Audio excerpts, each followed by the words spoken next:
Agora sim, pessoal, oficialmente, bom dia. Mais uma vez, sejam bem-vindos. Eu quero dar também as boas-vindas a quem nos assiste online. A gente tem quase 90 pessoas já nos assistindo. E para vocês, os corajosos nessa manhã fria, né, que vieram até aqui. Muito obrigada pela presença, viu?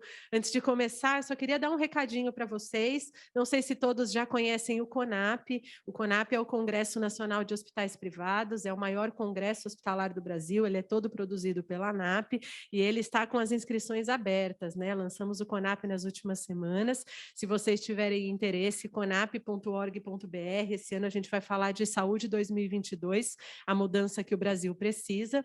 E a gente tem ali 50% de desconto para quem trabalha em hospital associado à ANAP, tá? E um incentivo agora no mês de maio até hoje de 40% de desconto na inscrição. Então, se vocês tiverem interesse em conhecer mais sobre o CONAP, as inscrições já estão abertas. Ele vai acontecer em novembro, entre os dias 7 a 11, sendo 3 dias digital e 2 dias totalmente presencial, tá? Então, dia 7, 8 e 9 de novembro, ele é totalmente digital e gratuito, e dias 9, 10 e 11 de novembro aqui em São Paulo, no Transamérica Expo Center, é um evento que tem bilheteria, tá? Hoje, vocês receberam um papelzinho aqui na entrada, e aí quem nos assiste aqui presencialmente vai concorrer no final do evento a uma credencial para o CONAP, tá bom? Hoje, quem traz o conteúdo aqui do café da manhã é a Farmacá. A Farmacá já é uma parceira da ANAP desde o ano passado, vem trazendo iniciativas aqui conosco, é o primeiro café deles, muito interessados em falar de fornecedores acreditados, né? A gente está muito feliz com esse momento. A Vivian também, do IBIS, que está aqui conosco, muito bacana. Eu vou chamar o Henrique para conversar com vocês, para falar um pouquinho mais sobre a Farmacá, e desejo um bom evento, tá bom? Obrigada, Henrique. Obrigado, viu, Bruna? Bom dia a todos. Obrigado pela presença. Somos aí uma empresa, como a Bruna colocou, estamos começando agora aí a nossa participação com a ANAP, né? O nosso interesse não é nenhum interesse comercial, nosso interesse aqui é humanitário. A nossa empresa nasceu por um problema de saúde, né? Dos sócios da empresa, e a gente tem isso aí como um mantra, que a gente tem que cuidar da vida do próximo, assim como tivemos a oportunidade de sermos cuidados. Então, a gente agradece o pessoal que está online também, eu agradeço a presença de todos, mais uma vez, né? O nosso interesse volta a ser aqui para todos, pessoal de plataforma, de compras, pessoal de compras de hospitais, de compliance de hospitais. A gente teve uma preocupação gigantesca para acreditar na nossa empresa, né? Eu acho que isso aí foi um diferencial bastante positivo, um diferencial para a indústria farmacêutica importante também. Eu sou egresso da indústria farmacêutica, a gente sabe que as normativas de compliance, as normativas que você tem que ter para você escolher um fornecedor são bem duras, são bem qualificadas, é de uma responsabilidade gigante quando a gente coloca um produto na mão do nosso fornecedor, né? Eu, quando estava lá, e hoje, estando desse lado, eu vejo que a gente faz parte do tal ecossistema de saúde que todo mundo diz hoje. Então, eu queria que vocês se atentassem por todos, né? Não pela Farmacá somente. Eu não quero ser a única empresa que seja acreditada. Eu gostaria que todo o segmento fosse acreditado.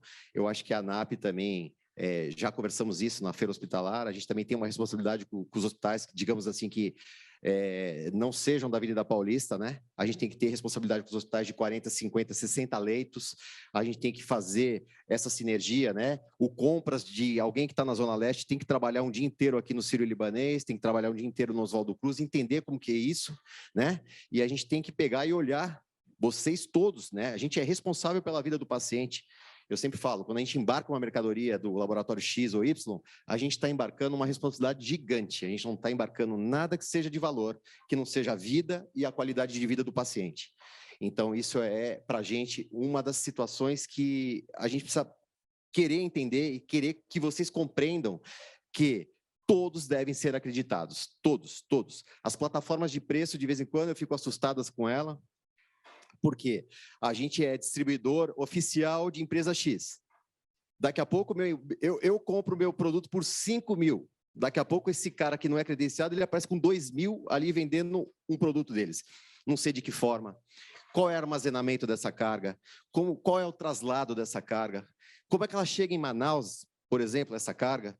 De novo, chega por correio? Chega como? Paciente nas últimas? Não. O paciente nunca está nas últimas. O paciente sempre tem que ser o cara que seja mais motivado para receber aquilo que a gente está oferecendo.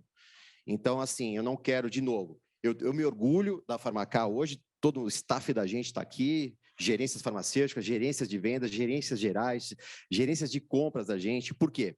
De novo, a gente não vende medicamento, a gente vende expectativa e qualidade de vida. E eu gostaria muito que o segmento fosse desse jeito. Eu estou, assim, pronto para ajudar, estou pronto, estivemos com o Antônio Brito agora no Hospitalar, a gente está prontíssimos para a gente pegar e também ajudar a sequência de quem queira ser acreditado. Então, eu acho que hoje pode ser um divisor de águas. De novo, eu alerto aos setores de compras, aos setores de compliance, à indústria farmacêutica que nos ouve nesse momento, para que, no mínimo, uma carta de credenciamento seja um documento legítimo para essas plataformas poderem vender os produtos de alguém.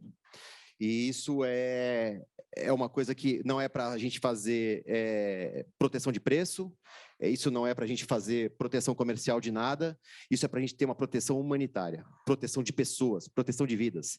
Do outro lado, doente, numa fase doente, existe um pai de família, existe um avô que criou um neto, está querendo que ele se forme, ele quer ver, e às vezes ele está doente, ele precisa dessa oportunidade. Essa oportunidade passa por nós. A responsabilidade da gente, fornecedor, a responsabilidade da gente com CNPJ é muito complexa, é muito grande, muito importante, e a gente precisa dessa visão geral. De novo, existem médicos aqui dentro, a gente falava agora há pouco na formação humanitária do médico, que é óbvio, é uma coisa que não precisa nem conversar, né, doutora Silvia? Então, mas ela também é uma pessoa que já passa hoje muita visão de como as pessoas devem ser tratadas, né? E a gente, do outro lado do empreendedorismo, do outro lado administrativo, a gente também ganha esse cunho humanitário. De novo, quem trabalha com saúde não é empresário. Eu não abri nenhuma empresa para ficar rico. Eu abri uma empresa para melhorar a vida de quem estiver perto por mim. Não seja só os funcionários da gente, mas quem nos procura. Sempre digo a todos aqui, os gerentes de vendas são prova. A nossa empresa, de vez em quando, é assunto na mesa de domingo de uma família, cada um colaborando com R$500, R$1.000, R$2.000, para salvar uma pessoa. Então, do domingo, quando nos procuram, a gente deixa de ser empresário, a gente passa a ser um voluntário de saúde. E isso aí é o semblante da nossa empresa, voluntários de saúde. Quando a gente tem e ganha uma conta de uma indústria farmacêutica, a gente não fica feliz somente porque a gente vai deter aquele nome. A gente fica feliz que a gente vai poder levar toda a esperança e toda a técnica de um pensamento de uma molécula, toda a técnica de vendas, a técnica comercial, a gente vai poder chegar na casa de alguém, né?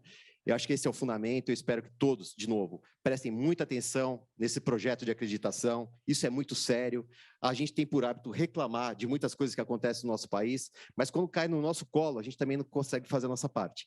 E é muito fácil de fazer. O que é que deu certo na saúde?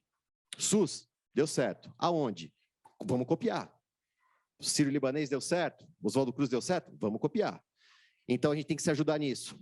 A saúde, eu sempre falo e repito, eu não sei se eu sou o próximo a tomar uma quimioterapia, eu quero o melhor. Eu não quero aquilo que seja o que me derem. Então, acho que todo mundo tem que ter esse perfil. Ah, esse produto custa caro? Caro quanto? Por que está mais caro? Vamos olhar o todo?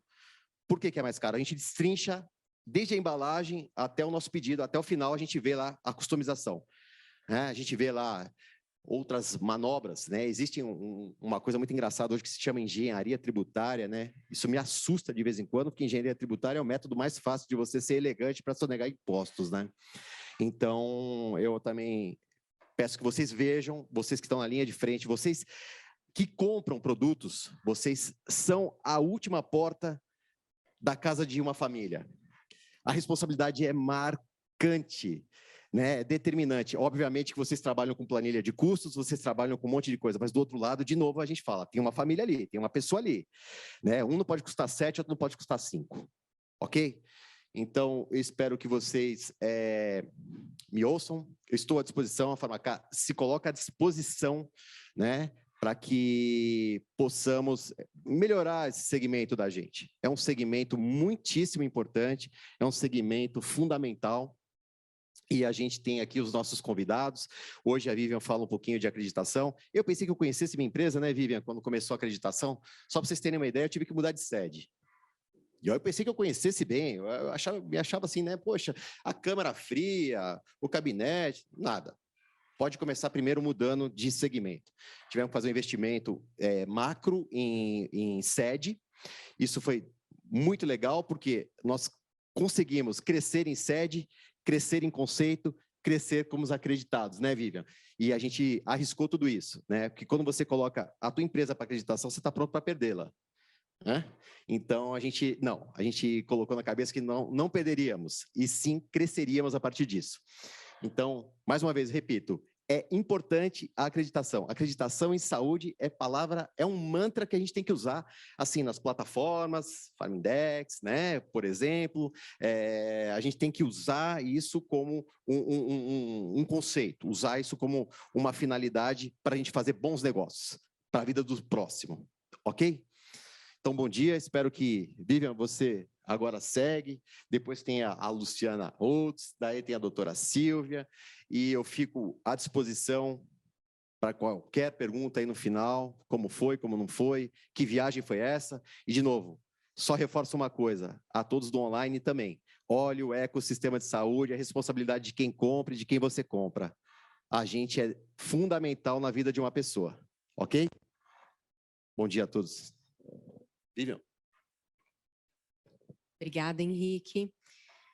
Bom, estou muito feliz de estar aqui hoje, principalmente para falar de um tema, né, que não só eu domino e sou apaixonada, mas principalmente para falar de um elo da cadeia que é tão importante e que até então não tinha sido valorizado como as outras áreas, né, dentro do nosso ecossistema de saúde. Pode começar a passar. Aqui eu passo. E quando eu conheci o Henrique, conheci ele com esse entusiasmo todo, né? Esse propósito que a empresa dele carrega e o quanto ele se preocupa efetivamente com o paciente, o quanto as práticas dele, mesmo sem o conhecimento da acreditação, com toda boa intenção do mundo, já estavam voltadas para isso. Então, foi só um casamento muito feliz, em que a gente aliou toda essa filosofia da organização com ferramentas. A acreditação nada mais é que uma grande ferramenta de gestão, e é isso que eu vou mostrar para vocês. A intenção é, hoje, a gente falar da importância dos fornecedores acreditados, o que, enquanto organização de saúde, a gente deve exigir de um fornecedor, por que contratar fornecedores que são certificados e acreditados e a abrangência da acreditação internacional. Como eu falei, sou conhecedora do assunto, mas principalmente apaixonada por tudo que envolve qualidade e segurança do paciente, e é uma bandeira que eu já carrego há 20 anos. Quando eu conheci a acreditação, foi por acaso numa feira hospitalar, em que eu literalmente resolvi fazer hora até a feira abrir, num simpósio que estava acontecendo, num congresso, e era uma inscrição simbólica. Eu falei, eu vou me inscrever e vou ver o que é. Nunca ouvi falar desse termo acreditação, isso há 20 anos atrás.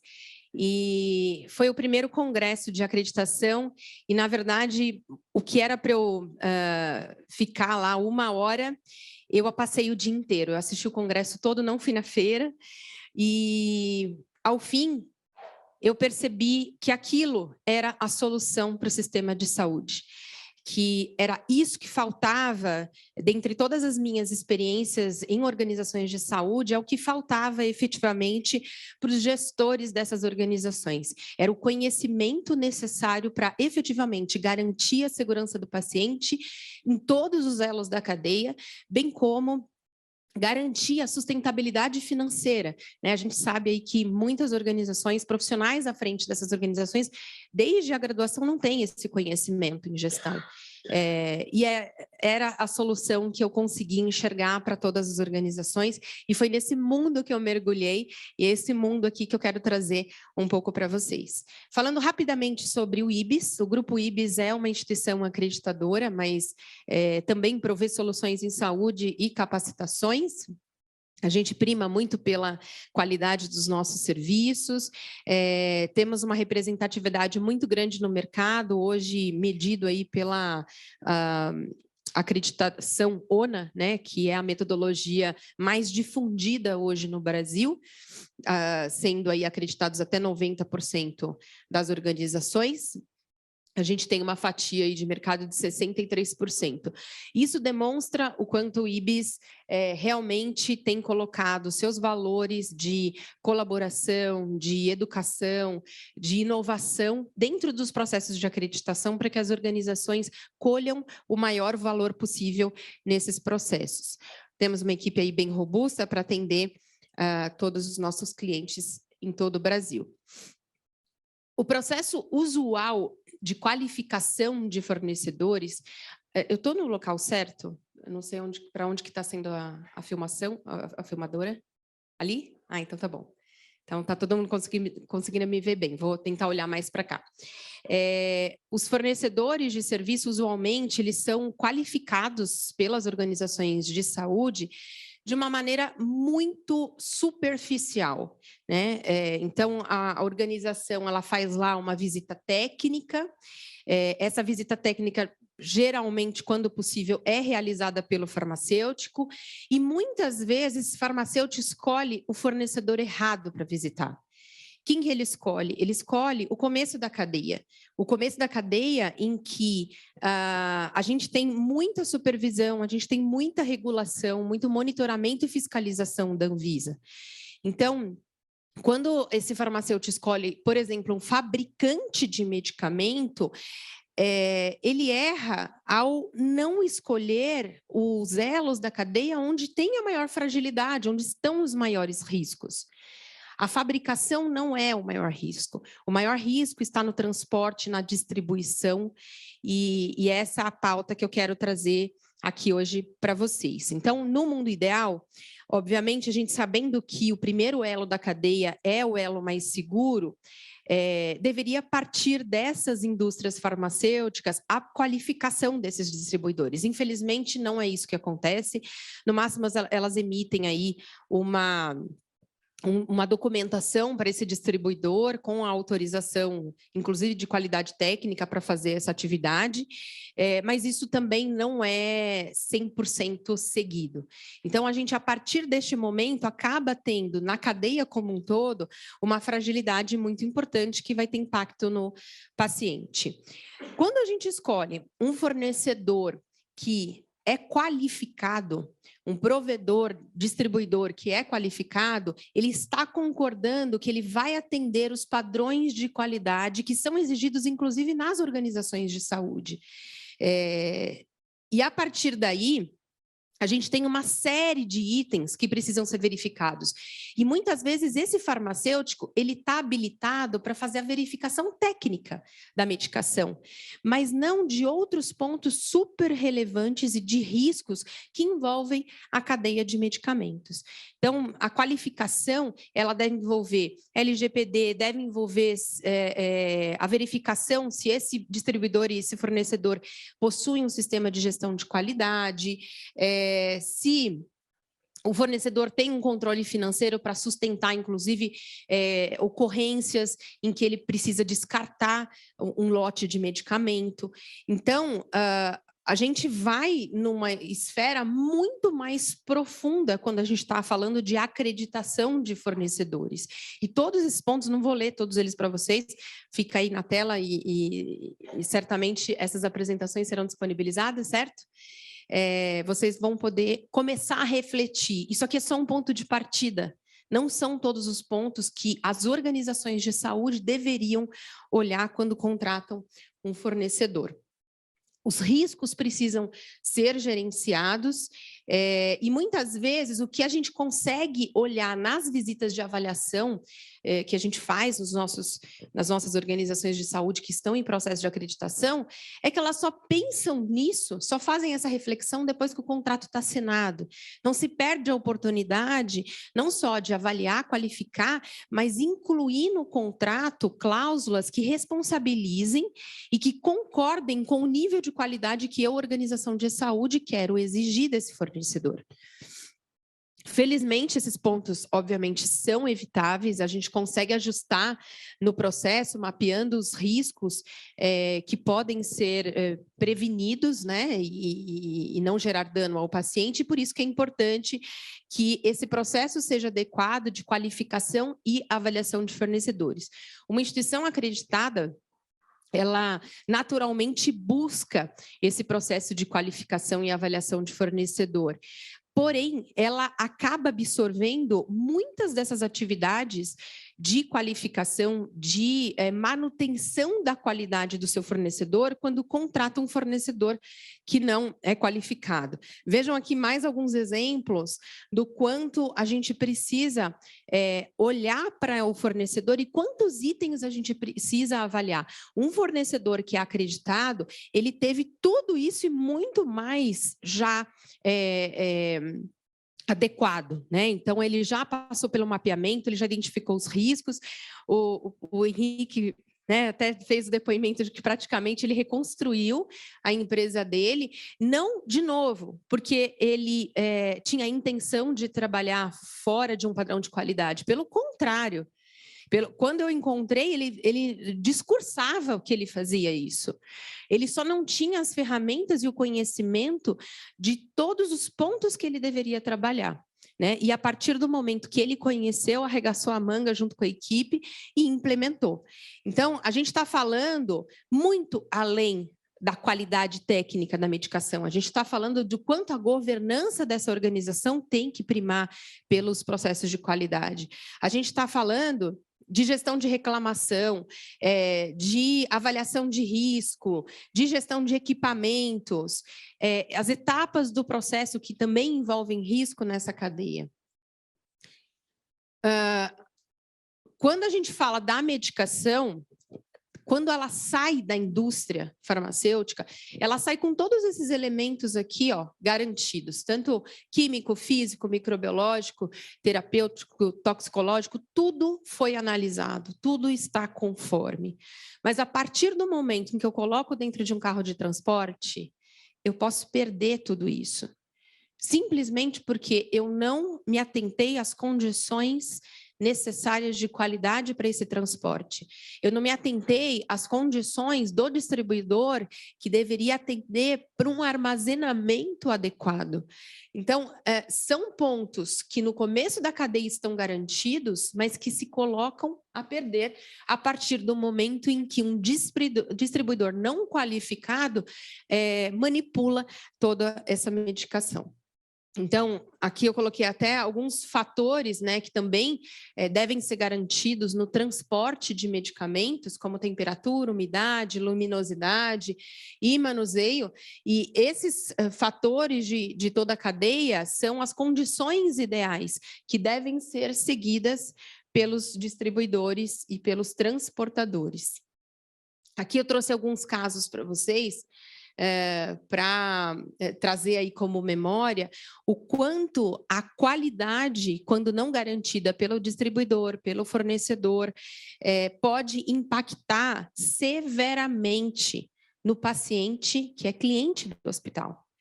O caso da heparina em 2008, não sei se todos se lembram, resultou em cerca de 150 óbitos. Então, vejam, a gente está lá enquanto organização de saúde, contratando fornecedor, negligenciando, simplesmente porque é terceirizado, então eu não vou olhar, fiz uma visita técnica lá no fabricante, então está tudo bem, contratei um fornecedor por preço e eu coloco tudo isso de paciente em risco. É uma corresponsabilidade que as organizações ainda não entenderam que elas têm. Essa corresponsabilidade tem sanções de multa, tem sanções de reclusão. do responsável da organização. Aqui a gente falou de adulteração, né? Essa adulteração ela pode vir tanto de intencional, de manipulação da droga, não respeitando as características originais que deveriam ser compostas aí na droga, quanto de roubo de carga, que também sofre pelo transporte e armazenamento inadequado. Então, eu posso ter princípios ativos que não estão compondo essa medicação, ou princípios ativos diferentes do que deveriam, ou interferentes dentro da composição dessa droga, e essas sanções, elas são muito graves. Uma organização, ela pode ser condenada de 1 a 8 anos, quando negligencia o seu fornecedor, e existe esse impacto. Então, é importante que a gente reflita que, às vezes, a gente não tem a intenção de fazer isso, mas se a gente não começar a olhar para os fornecedores com todos esses pontos aí de riscos que eles precisam atender, com toda a segurança que eles precisam atender, que é de responsabilidade deles, a responsabilidade vai cair sobre as organizações de saúde também. Aqui eu trouxe também mais um, né, aqui em relação a distribuidor, né, que foi também interditado. Então, a sanção não é só para a organização de saúde, a sanção é desde o responsável técnico da organização até o distribuidor que realmente está armazenando aquela carga. É também de responsabilidade do transportador. O transportador, ele também tem sanções previstas em lei de que ele precisa conferir nota fiscal, que ele precisa ter certeza de que o lote, a validade que ele está carregando é de procedência. Tem toda uma documentação que precisa atender para que esse distribuidor efetivamente possa garantir segurança nesse transporte. Aqui eu trouxe, por exemplo, os relatórios que as organizações devem acompanhar, os informes técnicos da Anvisa. Diariamente, o farmacêutico da sua organização de saúde precisa acompanhar isso. O distribuidor também precisa acompanhar, porque diariamente a gente tem denúncias, confirmações de investigações em que lotes estão adulterados, lotes estão roubados, e essa informação está aí, para ser monitorada pela organização, para que esta organização de saúde não seja envolvida e não tenha coparticipação numa ação como essa. Aqui eu trouxe um estudo de um fornecedor que foi avaliado por uma organização de saúde, e nesta avaliação, e obviamente foi uma avaliação um pouco mais rasa, não foi tão profunda quanto a acreditação dentro de um fornecedor, mas mesmo assim ela encontrou 209 problemas. E fica a reflexão, vocês realizam essas visitas, ainda que rasas? Esta é uma visita rasa, essa não é uma visita que cobre todos os pontos que a acreditação cobre. E a gente tem mais um problema nessa cadeia, né? A gente tem a questão da logística reversa, e o Henrique deve sofrer com isso também. Muitas vezes a medicação, ela chega do transportador numa condição que não está adequada para entregar para a organização de saúde. Ou embalagem danificada, ou a validade muito curta, enfim, em condições de armazenamento inadequado. E aí a gente tem a logística reversa, em que é necessário, em se constatando os desvios técnicos, a devolução para o fabricante. Entretanto, essa devolução não é uma coisa fácil, né? Muitas vezes o distribuidor não aceita. E aí o que a gente tem? Muitos fornecedores que não primam pela qualidade, que não valorizam a segurança do paciente, simplesmente tentam empurrar esses lotes para as organizações de saúde, com preço baixo, com vantagens, e aí a organização cede a esses benefícios, né, que estão mascarando a real situação de uma medicação que pode estar comprometida e vai impactar no tratamento do paciente.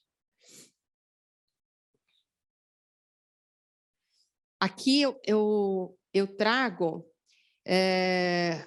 alguns pontos que a acreditação olha dentro do processo de avaliação, né? Então, tudo isso aqui a gente vai preconizar para um fornecedor, para um distribuidor, para um transportador de medicamentos, e certamente, seguramente, a maior parte das organizações não estão olhando isso. Por quê? Porque elas têm que cuidar do seu processo dentro de casa. Elas não têm tempo para fazer isso. Então, a melhor solução é justamente procurar organizações, distribuidores e fornecedores que já estão acreditados, porque eles já garantiram tudo isso para você.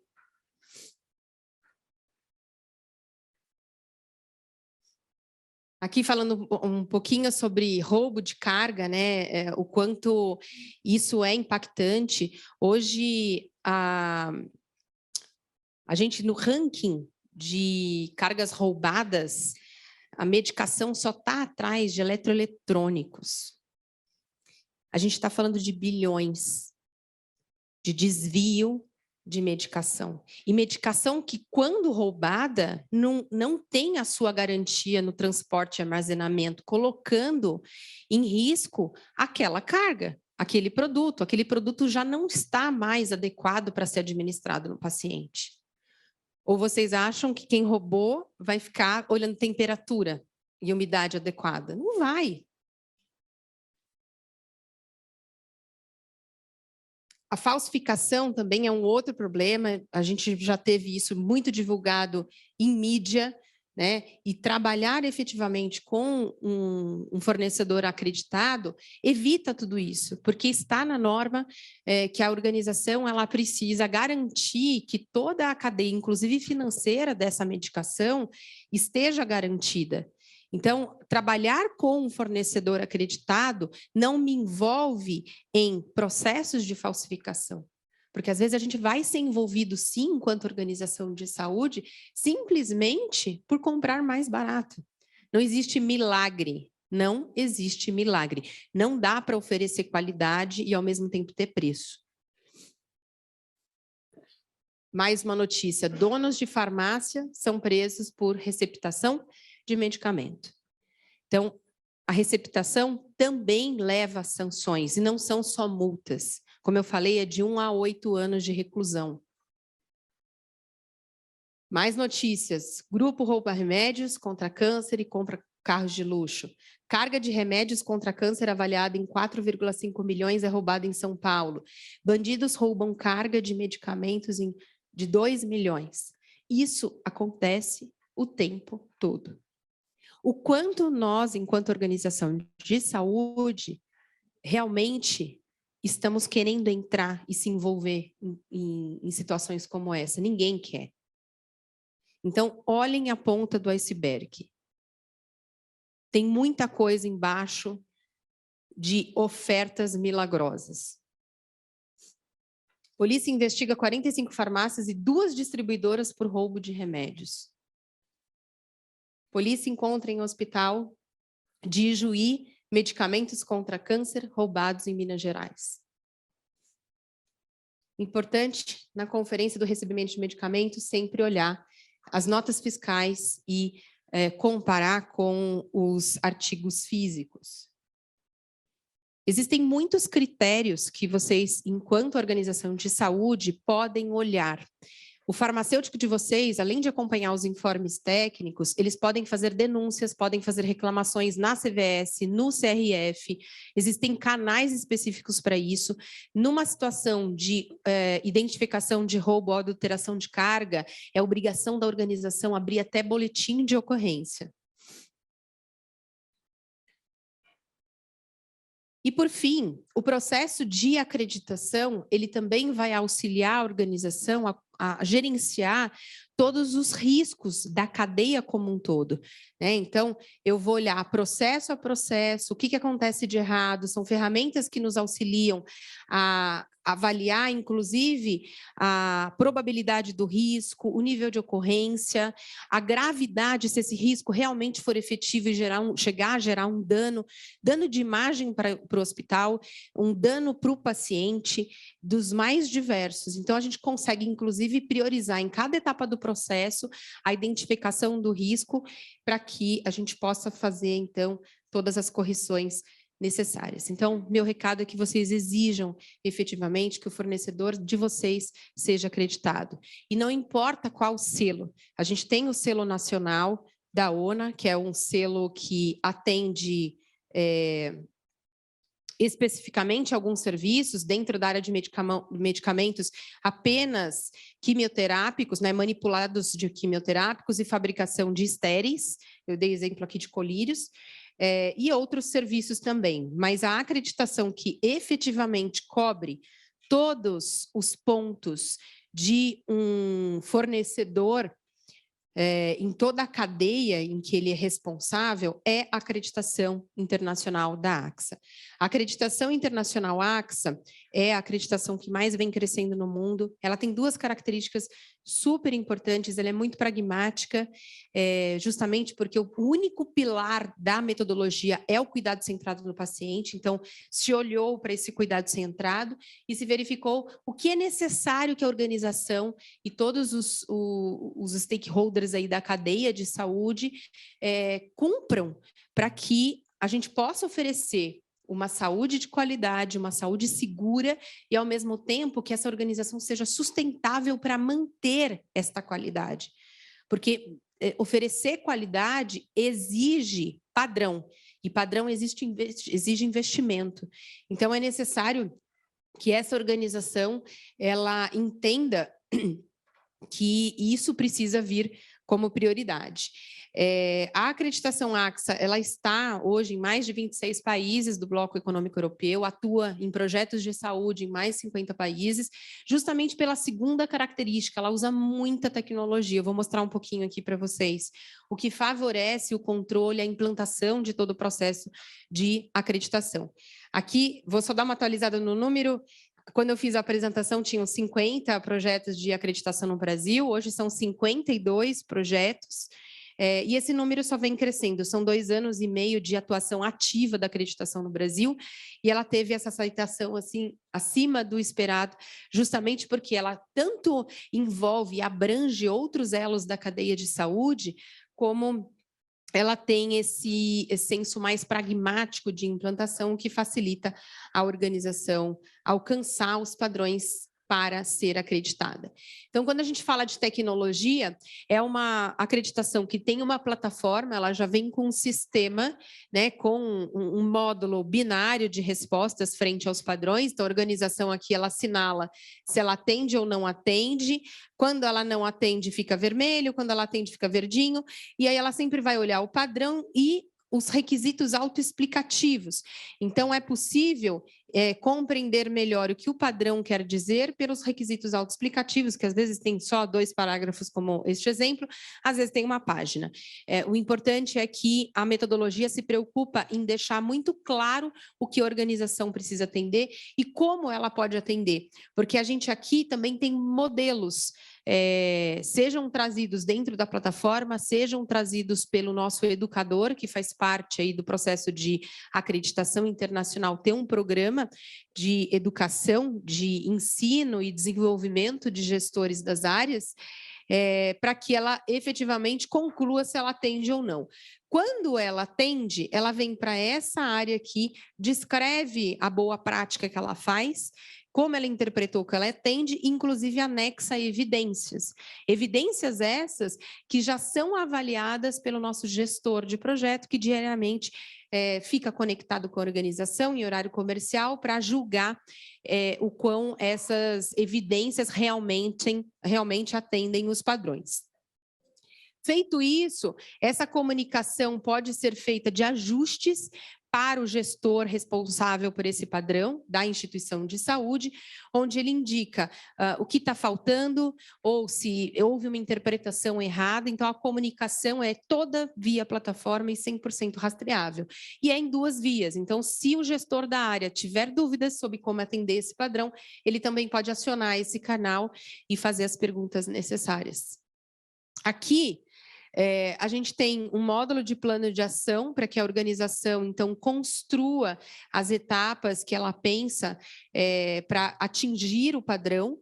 Mesmo esses planos de ação também são auferidos pelo gestor de projetos, que adequa ou reorienta se tiver faltando alguma etapa aqui no plano de ação. O plano de ação ele pode ser envolvido aí entre mais áreas e os profissionais das outras áreas são notificados para que saibam que foram envolvidos numa nova atividade e, inclusive, o prazo que eles precisam para entregar. Então, a gente tem uma plataforma que acompanha o processo de implantação da acreditação no fornecedor. Essa metodologia também é para organizações de saúde, mas no fornecedor, no distribuidor, na organização de saúde, desde a autoavaliação, que é uma grande ferramenta de autoconhecimento, até a implantação de tal modo que a organização possa controlar diariamente a evolução da implantação do seu projeto de acreditação. E isso faz com que a gente possa ter uma descentralização. A partir do momento em que eu coloco várias pessoas cadastradas na plataforma, responsáveis, sendo pelas áreas e pelos padrões, e também sendo orientadas, né, pelo gestor de projetos da plataforma, ela consegue ganhar uma velocidade de implantação muito maior do que as acreditações clássicas que a gente já conhece. A própria plataforma também funciona como diretório de dados, então ela consegue armazenar todos os documentos oficiais, análises críticas de indicadores, apresentações, protocolos, atas de reunião, dentro da própria plataforma e não tem limite para armazenamento de dados. Os manuais são gratuitos, estão disponíveis no site do Grupo IBS, e podem ser disponibilizados para qualquer colaborador da organização, todos eles adaptados à realidade brasileira, sem perder o rigor técnico da metodologia.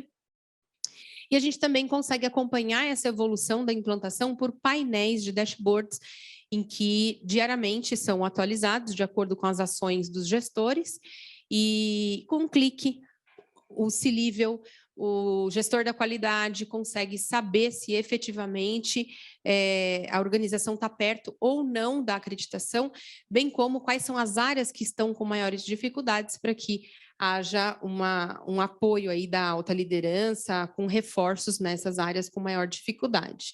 O acompanhamento educacional dentro da metodologia, ele envolve uma visita, que pode ser presencial ou por videoconferência, dos nossos educadores a cada 15 dias na organização. E é uma visita que é distribuída e cogerenciada por nós do Grupo IBS. Por que cogerenciada por nós? Porque, às vezes, numa primeira fotografia, a gente pode entender que, por exemplo, o RH daquela organização tem muita fragilidade. A gente dedica 2 horas para tratar no acompanhamento educacional.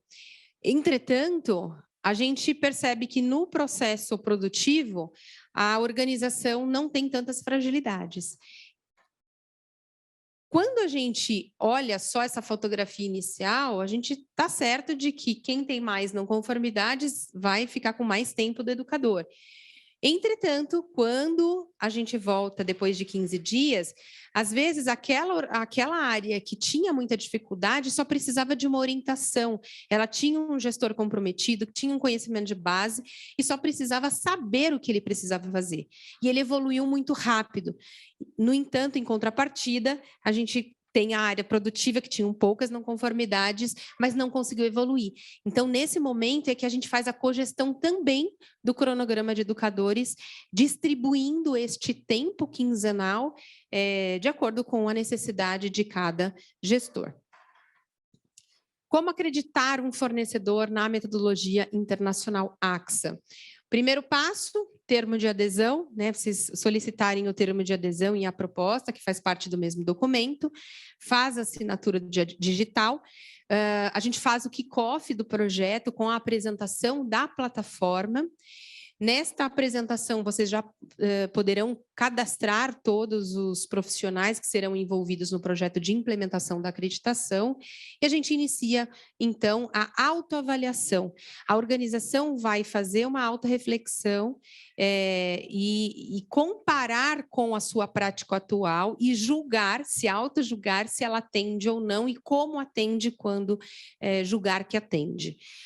Feito isso, a gente inicia o acompanhamento educacional quinzenal, que a gente vai cogerenciar, bem como faremos também a cogestão das evidências que vão sendo aportadas pelos gestores nas áreas, por meio do cogestor de projeto. A organização, então, ela tem de 5 a 12 meses. Por que eu falo 5? Porque, geralmente, esse é o tempo que uma organização não hospitalar implementa esta metodologia de acreditação internacional. As organizações hospitalares implementam geralmente em 12 meses, mas elas podem implementar em menos tempo, né? A gente tem aí algumas instituições que já fizeram em menor tempo.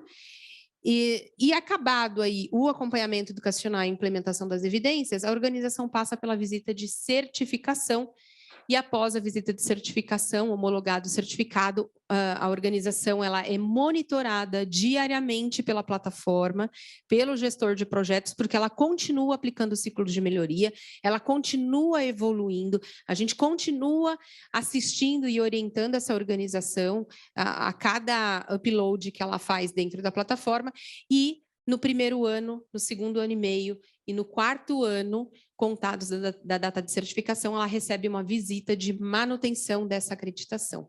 Após 5 anos, essa é a outra vantagem da acreditação internacional, é a única que tem 5 anos de validade no Brasil, ela pode, então, pleitear sua recertificação. Essa é uma metodologia que respeita a maturidade também das organizações em gestão da qualidade. Então, a gente pode ter um nível inicial, que é o primeiro nível avançado, um nível intermediário, que é o ótimo, e o excelente, que é o maior nível dentro da metodologia que uma organização de saúde ou para a saúde pode alcançar. Esses são alguns diferenciais que nós disponibilizamos para as organizações que adotam uma metodologia de acreditação pelo IBIS. Vocês poderão navegar em nossos sites, tem várias práticas padrão ouro, são todos, a gente publica muito material gratuito para auxiliar os profissionais de saúde da organização a implementar as práticas que eles consideram mais difíceis. Então, a gente tem lá disclosure, que é contar para o paciente ou para a família que a organização errou, a gente tem alergia a látex, a gente tem engajamento da equipe multidisciplinar no processo de acreditação. Então, os pontos mais difíceis que sempre chegaram ao IBIS são tratados por um especialista ou uma organização expert naquele assunto, para facilitar num formato de infográfico, passo a passo, a organização implementar essas práticas. A gente também disponibiliza para 100% dos colaboradores um curso EAD para facilitar essa jornada, a introdução nessa jornada, incluindo o que é a metodologia de acreditação, o que é o cuidado centrado no paciente, quais são os benefícios ao se implementar uma metodologia de acreditação, o que o paciente ganha, o que a instituição ganha com isso, e principalmente aquela pergunta que todo profissional faz, né? Vou trabalhar mais, o que eu ganho com isso? Então, a gente facilita essa sensibilização por meio desse curso EAD, disponível para 100% dos terceiros e 100% dos colaboradores. É uma licença para cada um. E tem outros programas aqui, além de um canal de 15 especialistas também que ficam à disposição para esclarecimento de dúvidas, o Radar de Excelência, que é um programa registrado no INS de certificação gratuito, que está baseado nas 6 metas de segurança do paciente. Então, o que a gente faz é sempre facilitar essa jornada da organização que realmente prima pela segurança, pela qualidade do paciente, independente em que ponto da cadeia essa organização está, mas que já enxerga o impacto que ela tem. Queria agradecer a presença de vocês, também quem está online, e fico à disposição para dúvidas. Obrigada.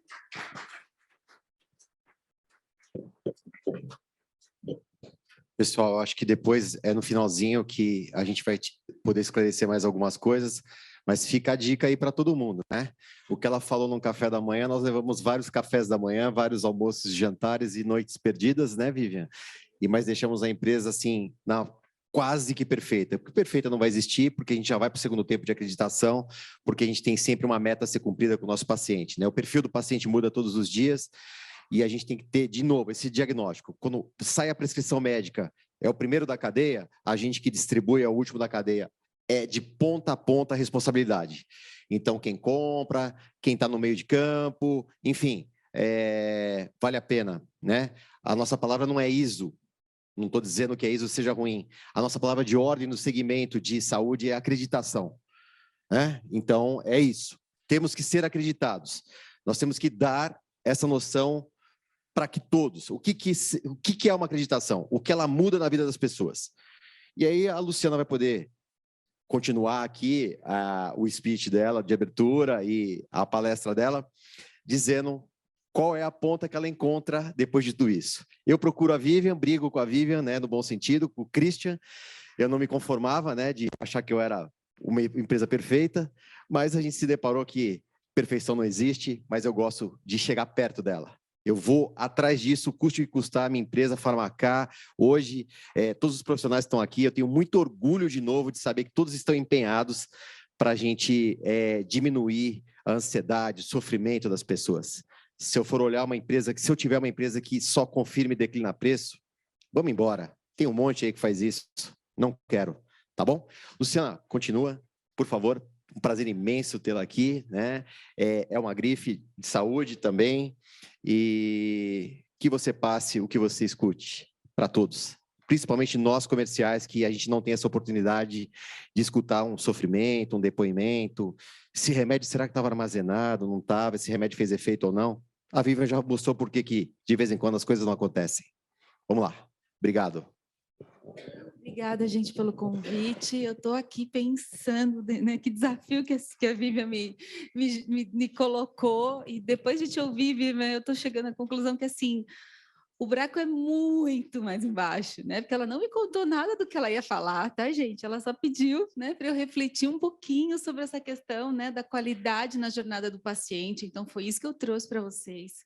Eu sou a Luciana, para quem não me conhece, eu sou psicóloga, sou psico-oncologista de formação, especialista em bioética, sou fundadora e presidente do Oncoguia, né? Oncoguia é uma ONG que tem como propósito encorajar, guiar, fortalecer todas as pessoas que recebem o diagnóstico de um câncer, né, que são tocadas pelo câncer de alguma forma, para que passem por esse momento da melhor maneira possível, né? Para isso, o Onco trabalha prioritariamente, né, com projetos de informação, de apoio e de advocacy, né? O advocacy a gente entende como a defesa dos direitos dos pacientes, como a defesa da causa. Então, para isso, a gente trabalha influenciando políticas públicas e privadas, né, para que a gente consiga ter uma oncologia que seja mais sustentável, mais efetiva e mais justa, né? Hoje essa palavrinha aí nunca foi tão necessária. Bom, então vamos lá, Vivian, o que você... Cadê eu aqui? Deixa eu ver. Então, o que eu, né, trouxe para vocês, né? A Vivian me pediu isso, a importância da gente garantir qualidade, então, né? Durante toda a jornada do paciente com câncer.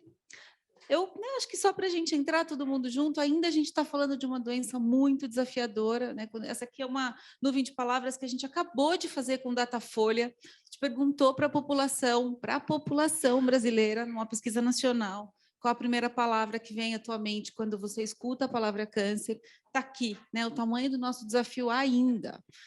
Quando eu vi esse resultado, eu falei, ai, meu Deus, né? Todo um trabalho aí de tanto tempo, ao tamanho do desafio, né? Então, e eu tenho batido muito na tecla, né? Do quanto as boas notícias do mundo do câncer, elas estão aqui, né, gente, nas nossas salas, assim, né? A gente sabe o quanto do mundo do câncer mudou, tem muita coisa nova acontecendo, mas isso ainda não chegou de verdade para a população, né? Acho que para mim essa é a principal reflexão. Só contando então para vocês as outras duas perguntas dessa pesquisa, porque ela foi bem importante.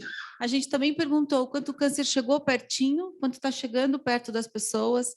E a gente perguntou, dentre as doenças crônicas não transmissíveis, qual deveria ser prioridade para o governo, tá? Já que é ano eleitoral, e 63% da população escolheu o câncer. Então, a gente vai trabalhar bastante esse tema esse ano. Bom, então, já que a gente está falando de jornada, gente, o que a gente sabe é que é uma jornada prioritariamente completamente desconhecida, né? Então, a doença já cai, né, como uma bomba, e tudo que esse paciente vai enfrentar pela frente é novo, é obscuro, pouco transparente e cheio de barreiras, né? Então, nem vou falar para vocês aqui só de barreiras, porque isso merece uma outra conversa, mas, né, o que é super importante, né? Ui, tá bom, eu fiquei para cá, não é verdade, tá bom. Então, o que é super importante, né? Diante do câncer, a gente tem objetivos, né? Assim, temos objetivos importantes aí que o paciente espera. Então, obviamente, né? Eu quero me ver livre dessa doença, então isso a gente precisa curar essa doença, o que eu posso fazer para curar, o que eu posso fazer se não dá mais para curar, né? Para tratar, para controlar, mas prioritariamente com ou sem câncer, a gente quer viver com qualidade, né? Então, já acho que aí a gente já tem uma primeira conexão com o seu tema, né, Vivian? Assim, quando ele está inserido, eu fui olhar um pouco, né, dentro desse tema de qualidade, do que a gente está falando. Então, olha só, né, o conceito que eu encontrei, né? Então, é um nível de perfeição de um processo, serviço ou produto entregue por uma empresa, né? Então, já entendi, te ouvindo aqui, sabendo mais a respeito ainda, e lá eu fiquei pensando, né? Será que dá para abrir mão? Será que dá, né? E olha só, né, olhando para a jornada, os diferentes pontos que eu encontrei. E eu comecei na biópsia, gente. Comecei na biópsia, né? Que sem o resultado dessa biópsia com qualidade, esse paciente recebe o diagnóstico errado. E é assustador o tamanho de problema que existe nessa bendita etapa da biópsia. Então, a gente tem desde problemas ou falhas na coleta, no armazenamento, onde guarda, o tempo que demora, em todas essas etapas, o resultado simplesmente é o paciente correr o risco de receber o diagnóstico errado, porque o pedacinho que foi tirado da biópsia não foi, por exemplo, armazenado corretamente. A gente tem relatos de pedaço de biópsia guardado em garrafa PET, porque o cara fez a biópsia na quinta e na sexta, e o patologista só vai ler na segunda. Então, assim, olha, conversa daí, Vivian, eu espero que faça sentido do que você queria ouvir, porque eu falei, bom, né, fiquei pensando um pouco. Entrando em medicamento, né, que a Vivian já falou aqui, na ponta, Vivian, é isso que a gente sabe, né, o que você trouxe, né, do medicamento falsificado, com eficácia questionada, e eu fiquei pensando em impacto para o paciente. A gente está falando de ausência de efeito colateral, a gente está falando de simplesmente um tratamento que não funciona. Se não funciona, o que acontece mesmo? Né? O paciente morre, né? O paciente pode não ter a busca, a cura que a gente tanto almeja, né? Uma doença que deixa de ser controlada. Então, acho que, assim, coisas super importantes aqui. Eu entrei na questão até do profissional, Vivian, né? Assim, eu quero, assim, acabou de ser uma pesquisa da ANAP, né? Agora, que perguntou para a população o que você espera da saúde, e quando perguntaram, né, num serviço de saúde, o que mais você valoriza, e ponto número 1 foi o profissional. Né? Eu quero alguém que olhe para mim, né? Eu quero alguém que tenha tempo comigo durante a consulta. E aí eu brinquei com isso aqui, né? Hoje tem essa questão, ai meu Deus, eu valorizo o médico que só pede exame. Ai não, mas daí ele não pede exame, né? A gente está com essa coisa, né, meio, acho que ficou perigoso essa questão, né? De o que é o correto? É o pedir o exame ou não é o pedir exame, né? O correto é examinar de verdade, né? Olhar no olho, é pegar no paciente, conversar, ouvir a queixa. E aí a gente tem, obviamente, um paciente satisfeito que vai ficar mudando de médico, né? Daí eu não tenho a fidelização, e eu fico pensando muito assim, o tamanho do impacto disso tudo na relação médico-paciente. No SUS, gente, ainda tem um ponto que é a alta rotatividade de profissional. A gente escuta muito do paciente oncológico, do quanto ele queria ter o onco para chamar de seu, né?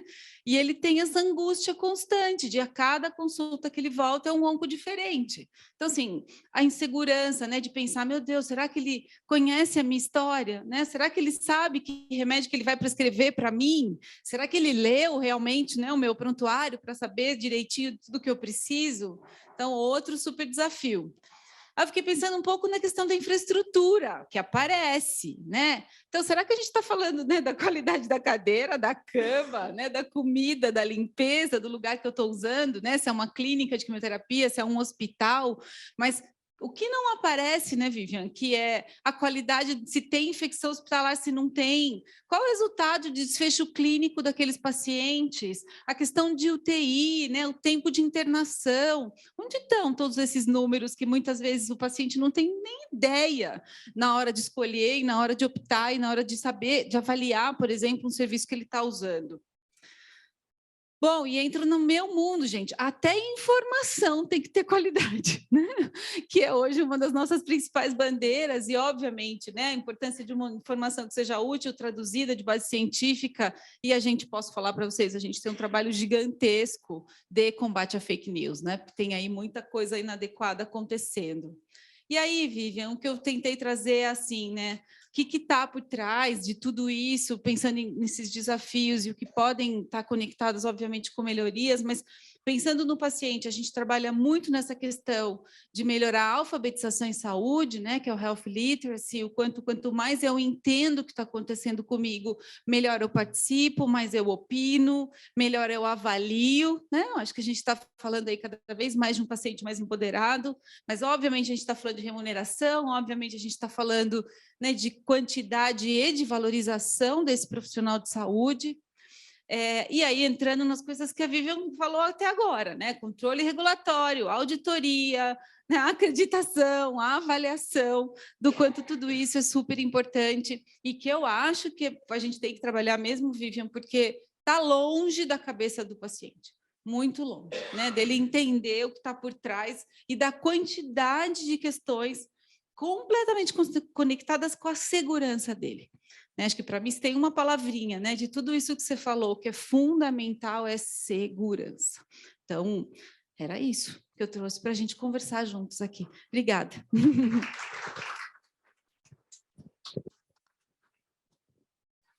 Obrigado, Luciana. Mais uma vez, já estamos em sinergia do que a Vivian falou, do que a gente propõe também. É tudo muito sério. Teve um slide da Luciana ali que fala cama, hotelaria, fala... Eu, de novo, reforço aos setores de compra. Medicamento está no meio.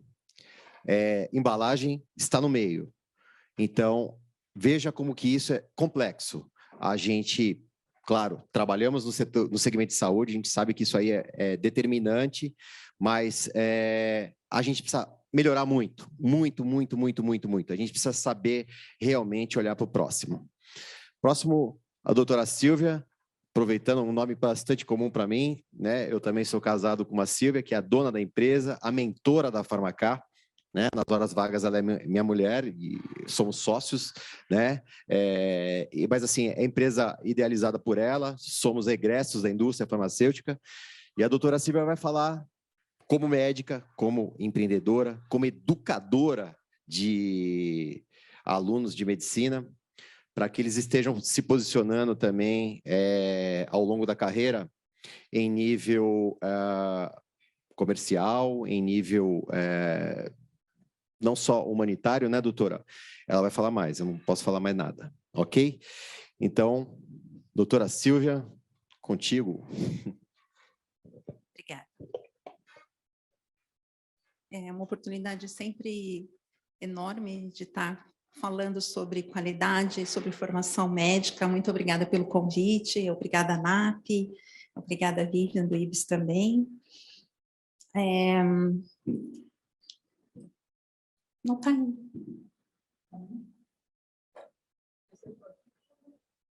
É o do meio. Não está indo.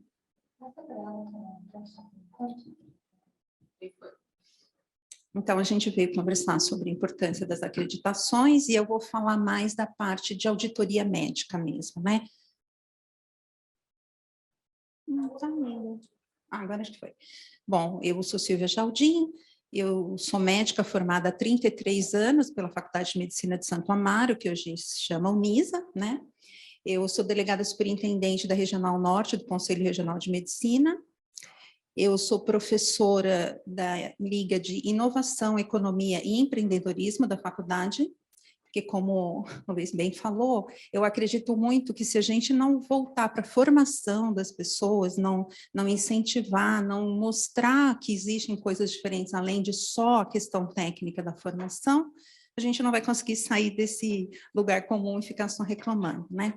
Eu também sou diretora de ética, defesa e valorização profissional da Sociedade Brasileira de Auditoria Médica, e em todas essas minhas funções, o que eu tenho tentado devolver um pouco de tudo que eu aprendi é justamente isso, né? Que ponto da cadeia a gente está, como a gente pode melhorar, como a gente pode contribuir como profissional da saúde, né? E como a gente pode valorizar o profissional, como a Luciana acabou de falar, mas que ele também seja parte desse processo, que ele também entenda o papel dele significativo para a sustentabilidade também, né? Se a economia do setor não é vista pelo profissional que está com a caneta começando o processo, a gente vai ter dificuldade de seguir em frente, né? Bom, basicamente o conceito da auditoria médica é uma análise sistemática, usando um método de avaliação de prontuário, por um profissional que não faz parte daquele atendimento. Para que precisa de uma auditoria, como em todas as áreas, né? Para que você garanta a compatibilidade dos procedimentos com aquele quadro clínico e também cuide do desfecho daquele caso com o melhor custo possível para aquele processo. Aí, hoje em dia, nós temos muitas complexidades e muitos obstáculos a serem enfrentados, né? A gente tem a LGPD, que nós precisamos respeitar, mas nós não podemos deixar de compartilhar as informações, porque hoje em dia as pessoas, por desconhecimento, usam isso. Ai, mas tem LGPD, eu não posso compartilhar. E se nesse sistema de saúde a gente não compartilhar as informações, é muito difícil a gente fazer a gestão de toda essa cadeia de atendimento, de toda essa experiência do paciente e também de todos os profissionais envolvidos, né? Certificações, tanto as certificações digitais que facilitam as assinaturas, as validações de documento, como as certificações técnicas de qualidade, que é isso que a gente está falando até agora. A gente precisa cuidar muito do desperdício. Eu acho que esse é um papel fundamental da auditoria, que às vezes é mal interpretado, é um paradigma que a gente precisa quebrar, né? Eu falo sempre de alguns exemplos que aí as pessoas se surpreendem. Você é internado, você entra no quarto, vem o enfermeiro e coloca uma caixa de luvas no seu quarto. E aí você vai ter alta tarde. E foram usadas 3, 4 pares de luvas. E você todo feliz fala, eu vou levar uma caixa de luvas para casa. Mas alguém está pagando por aquilo. É você mesmo, porque você está inserido naquele sistema. E aí aquela caixa de luva roda na sua casa, você usa uma para lavar louça, outra dá para não sei o que, e joga aquilo fora. Que você poderia estar beneficiando muitas outras pessoas se a gente tivesse economizado esse recurso desnecessário, né? Você usa uma pomadinha no hospital e leva o tubo inteiro para casa, e ainda acha, que legal, estou levando o tubo. O que você não vai usar porque não precisava mais. Então, são esses pequenos desperdícios que, se a gente controlar todos os dias, imagine o tanto de economia que a gente não faria na cadeia toda e beneficiaria muito mais pessoas com coisas muito mais aplicáveis, né? E por último, a auditoria é responsável também por cuidar da legislação vigente. Hoje em dia, o auditor precisa ser muito ágil, muito atualizado, porque o rol agora praticamente atualiza diariamente, né? Pelo menos duas vezes, 3 vezes por mês, a gente está tendo novas inclusões, diferentes do que era antes, um ciclo a cada 2 anos. Então, se essa pessoa não é atuante, se ela não é atualizada, se ela não está ligada às mídias, se ela não tem um bom acesso às inovações, ela vai prejudicar, com certeza, a instituição onde ela está. E se a gente não cuidar desses 4 pontos, com certeza, o desfecho para o paciente que está na instituição não vai ser o mais adequado, tanto na qualidade quanto no custo desse atendimento. Falando rapidamente dos princípios da saúde baseada em valor, eu não gosto muito de termos que as pessoas começam a usar demais, e aí ele acaba ficando meio sem sentido, né? Eu sou bem chata com ingratidão. Ai, é uma coisa linda, mas as pessoas usam assim de qualquer jeito e parece que até perde o sentido daquela palavra tão bonita. E a mesma coisa que é valor em saúde. Tudo é valor em saúde, todo mundo fala isso, e acaba que a essência do negócio se perde um pouco, né? Eu ressalto esses primeiros 4, que eu acho que são os básicos e fundamentais, que é o foco no paciente, que o processo tem que ser baseado em resultados, a gente não pode esquecer do que a gente está procurando de resultado, que ele tem que ser o menos dispendioso possível e que ele tem que ser recompensado por inovação. Inovação não é inventar uma roda quadrada, não é inventar um céu roxo, não. O que você pode ver que outras pessoas estão fazendo e trazer para a sua própria organização, adaptar para a sua organização e trazer um ganho para esse processo, né? Então, pequenas modificações que você pode fazer, às vezes um flag no seu sistema que dê um alerta para você dar mais segurança para o processo, às vezes uma mudança pequena numa revisão de um processo já é uma inovação e você consegue trazer mais valor para esse atendimento. Os demais princípios são que ele tem que estar centrado nas condições de saúde durante todo o ciclo de atendimento. Então, na saúde é muito difícil você fazer um protocolo que seja rígido, né? Porque, digamos, eu tenho uma regra que para dispensação de medicação de alto custo, a farmácia precisa de um formulário específico. Esse formulário não é preenchido por algum motivo, só que o paciente é grave e ele não pode ficar sem medicação. Então, você tem que verificar que esse paciente está fora daquele protocolo e tem que ter alguém com autonomia na instituição para quebrar o protocolo e poder dar o atendimento que ele precisa. O outro ponto é que o valor gerado, ele tem que ser mediante o aprendizado. Então, a gente começa uma coisa, aprende com aquilo e vai escalando esses valores, esses aprendizados. A experiência tem que ser compartilhada e essa ação, ela precisa ter o potencial de ser escalada também fora dessa instituição. Aí a gente enxerga o valor. Porque se não é reproduzível, ela fica fechada ali num setor e não agrega valor à cadeia toda. E, por fim, as informações precisam ser compartilhadas, né? Então, não adianta eu ter muito sucesso numa coisa e ficar guardando lá para mim. E isso acontece muito na saúde, a gente precisa quebrar um pouco isso.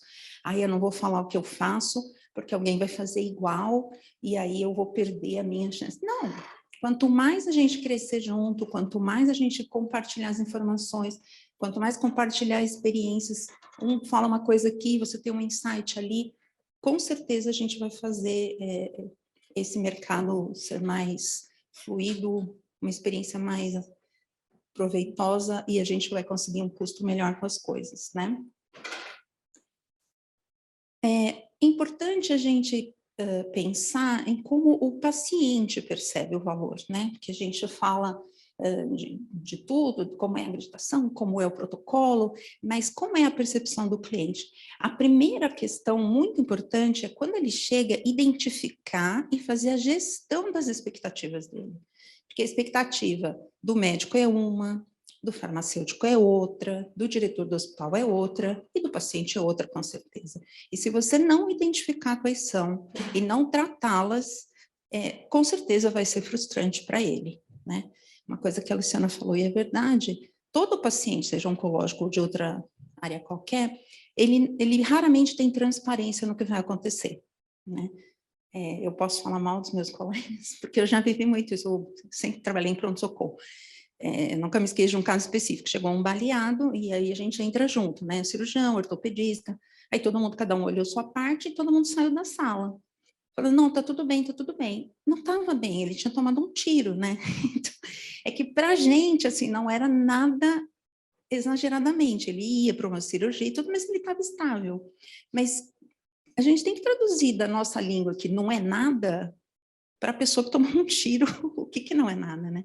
Então, se a gente não conseguir se comunicar, que essa é uma parte fundamental, a comunicação, se a gente não for avaliando durante o processo desse atendimento, como que esse paciente está recebendo as informações, como ele está se sentindo, quais são as queixas dele, quais são as ansiedades, as expectativas, e se a gente está suprindo, com certeza a percepção no final para ele vai ser péssima, né? Ele ficou perdido o tempo todo, ele pode até sair bem, saiu curado, tá ótimo, mas no fundo a percepção dele não foi das mais adequadas. O conceito que gerou, né, que mudou a maneira de pensar na gestão de saúde, que foi desenhada pelo Michael Porter, que é o valor em saúde são os desfechos clínicos dividido pelos custos, do meu ponto de vista, ele precisa ser atualizado, porque o profissional auditor dentro do hospital, ele tem que ter uma valorização diferente do que na maioria das instituições a gente vê hoje em dia. Não é aquela pessoa que só vai ali discutir com a operadora uma glosa, que vai olhar se a conta está bem ou não. Ele tem que fazer parte de todo o processo, desde que o paciente entra no hospital até quando a conta é paga. Aí sim a gente vai trazer valor. E onde entra a auditoria? Nesse conceito, do meu ponto de vista, é que o auditor ele é capaz de avaliar a pertinência daqueles eventos, de todos os pontos, de qualidade, de desfecho e de custo. Aqui, para mim, é o grande papel que a gente precisa desenvolver e que poucas instituições hoje em dia estão enxergando a auditoria dessa forma, né? Então, o papel principal inicial é desenhar os processos. Quando ele começa a desenhar os processos, ele vai ganhando pontos para depois você conseguir acreditação, né? Então, vai criar formulários, se preciso, uma medicação de alto custo precisa de um formulário específico, uma cirurgia tem um formulário específico quando ela é pacote, quando ela não é. Enfim, cada processo dentro do hospital precisa ter esse processo definido e os seus formulários pré-preenchidos. Se você tem um prontuário eletrônico, por que não já colocar esse formulário como uma pop-up que abre e aí só clica? Então, você vai ganhando tempo, produtividade e aprimorando o processo, porque vai estar dentro de um padrão e todo mundo vai falar a mesma língua, né? O processo, ele pode também ter alertas. Então, por exemplo, precisa preencher o formulário. Você não consegue pôr o formulário no sistema, mas você faz um alerta que ele não vai para frente aquela prescrição se não preencher o formulário, um exemplo, né? Ou a farmácia não lançou o medicamento na conta, então abre um alerta à farmácia, olha, você tem tantas horas para lançar na conta e até agora você não lançou. Então, esses pequenos detalhes vão ajudando na qualidade do atendimento, sem dúvida, e na rentabilidade do hospital, porque você não vai deixar de poder cobrar depois porque você efetivamente fez, porque está tudo registrado. O outro ponto é implantar indicadores. Então, esse médico, ele tem que ter essa visão de economia e de gestão, por isso que a gente está dando aula na faculdade sobre isso, para formar pessoas que enxerguem isso, que saibam criar indicadores. Porque o médico antes ele era absolutamente técnico, então ele não conseguia sequer enxergar essa questão de toda essa visão sistêmica de todo esse sistema, onde que ele impactava economicamente, né? Então, quando ele implanta indicadores, ele consegue ajudar a instituição a avaliar o seu próprio desempenho. Porque se você não está preenchendo aqueles indicadores, alguma coisa tem de errado ali e você consegue melhorar o processo. Então, é mais uma etapa super importante para você se autoavaliar e corrigir processos. Depois, ele avalia também o desfecho clínico. Então, eu posso comparar duas equipes.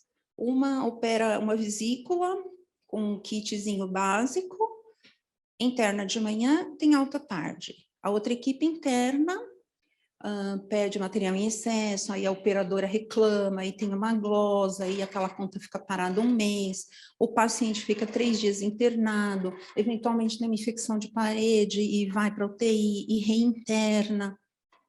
Quem está enxergando isso?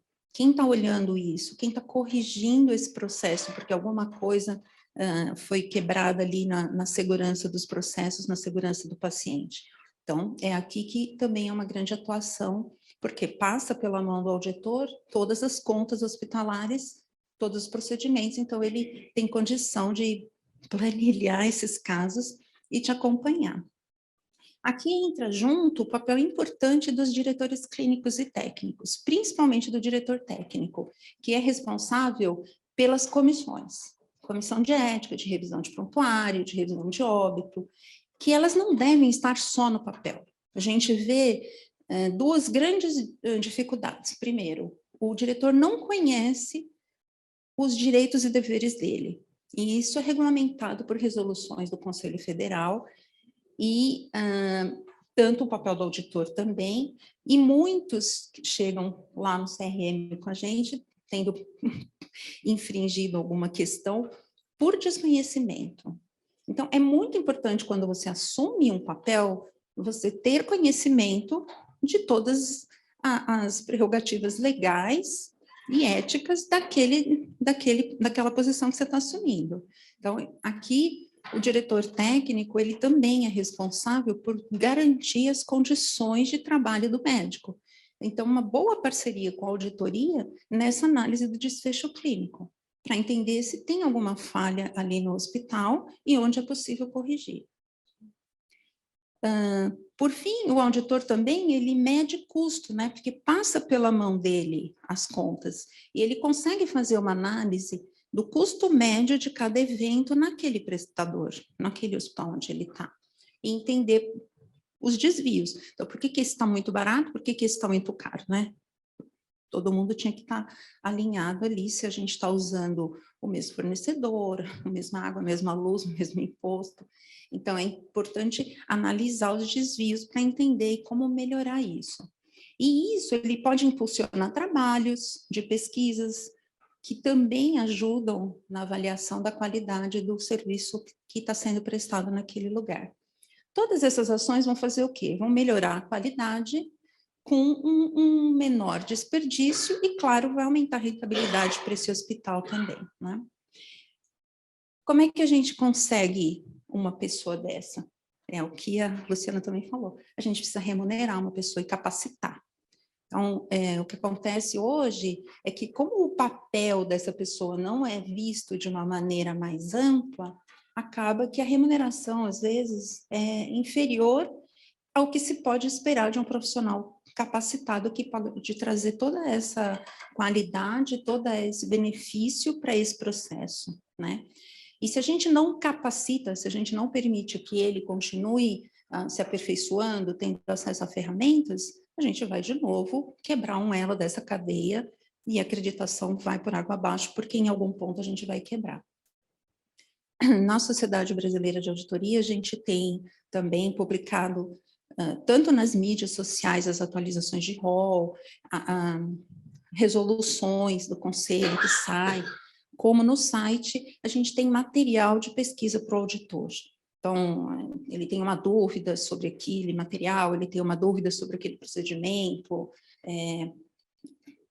enfim, assuntos variados, ele pode ter acesso ali, que a gente também entende que é o papel da sociedade, é ser pedagógico, é ajudá-lo nessa formação, nessa capacitação. Então, quebrar paradigmas, né?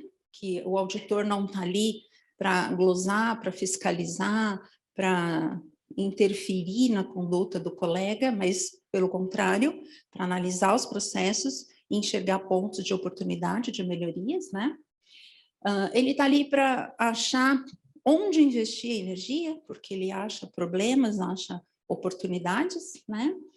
Ele pode verificar onde é possível melhorar a tecnologia, como eu falei, colocar alertas no sistema, abrir pop-ups. Às vezes não precisa quebrar o sistema inteiro e começar uma TI nova, mas sempre dá para aperfeiçoar alguma coisa e fazer a tecnologia trabalhar para a gente, não a gente trabalhar para a tecnologia, né?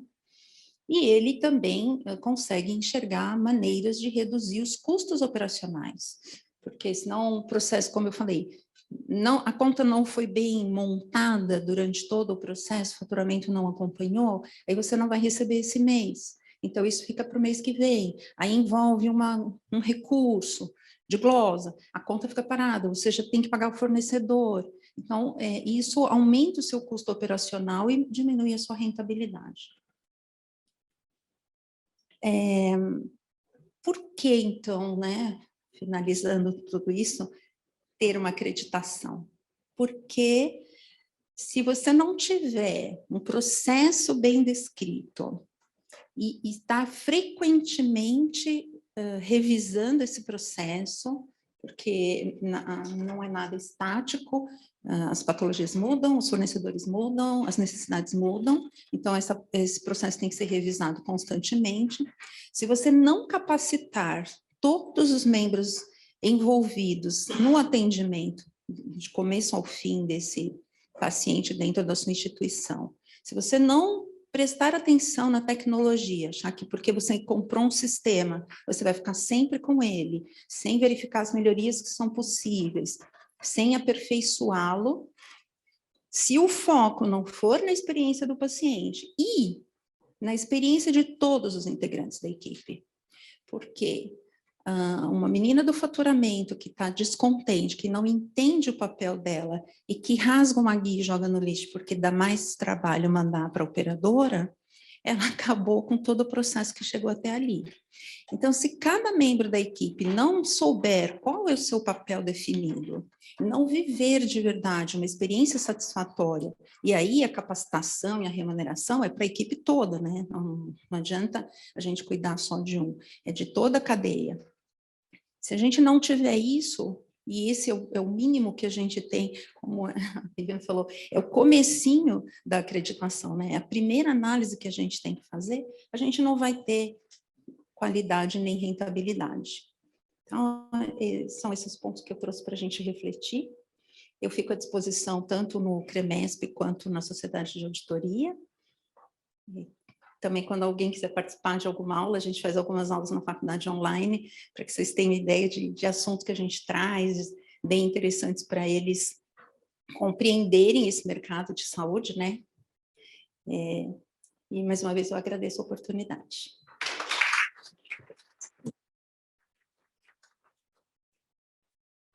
Silvia. Mais uma vez também, só reforço que nós, distribuidores, fazemos parte desse processo que a doutora Silvia estava falando, e que aconteceu durante esse café da manhã. A gente poderia fazer um almoço, um jantar, uma convenção aqui, 2, 3 dias, que nós teríamos assuntos relevantes para os nossos negócios. Reforço de novo que nós, distribuidores, somos responsáveis, sim, pela parte final de tudo. Nós, distribuidores, somos responsáveis, sim, por tudo o que acontece na chegada desse medicamento na casa do paciente.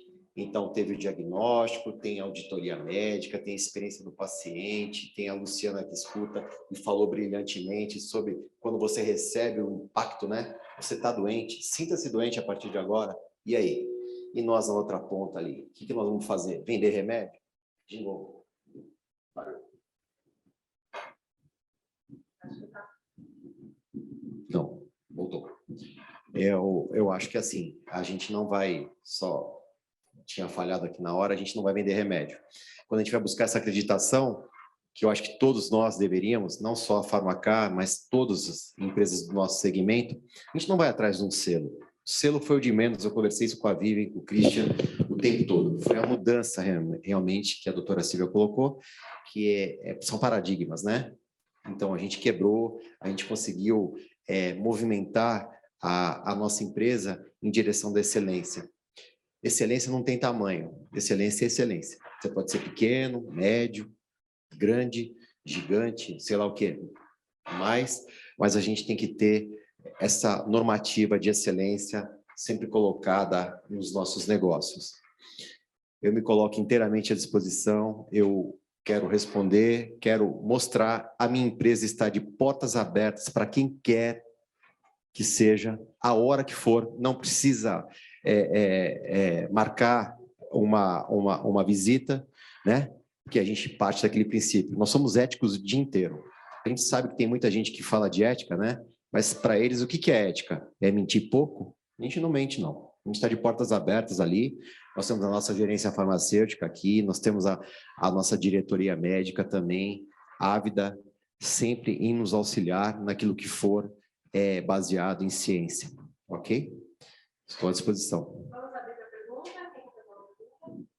Deixa eu ver se esse microfone está funcionando. O pessoal do online também, né, Bruna? Pode estar perguntando. Ó. Também. Eu posso, por enquanto, botar o mesmo microfone,